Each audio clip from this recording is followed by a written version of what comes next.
the story of how our company was able to deliver after 9/11. Let's talk about it. So very quickly, 9/11 occurred. All Right right here. We were one of the first people that were called by the Department of Homeland Security because they said, "You guys must know what's going on. What's going on?" And we said, "We don't know what's going on."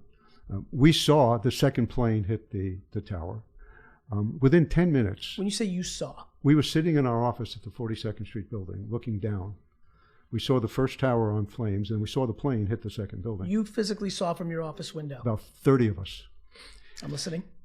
Our chief engineer said, right there, On that second.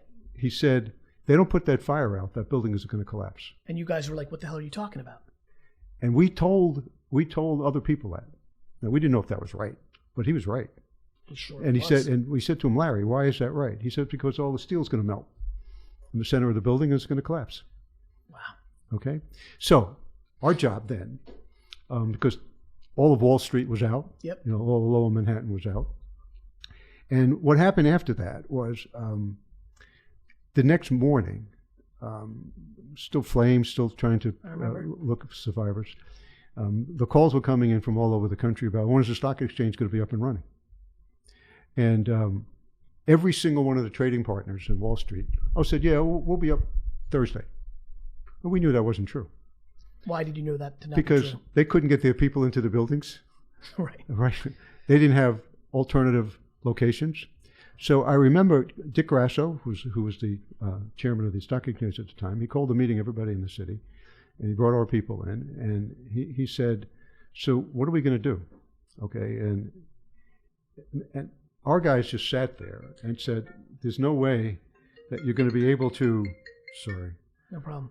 get the stock exchange up and running because people won't have facilities. And besides, they weren't even letting people into Ground Zero at the time, right? And Of course. anybody who wanted to set up facilities in New Jersey or someplace else needed time to do it. So what was interesting is our people basically said, "We could do the following, but here's all the things you will have to do." And it was very interesting how Grasso just gravitated to our chief guy, Larry Babbio, and said, "So what do you need to do?" And so we talked about what everybody needed to do. And the story here was great because we were running cables out of buildings. We were doing all sorts of things that we needed to do, but we were also helping other people do their jobs.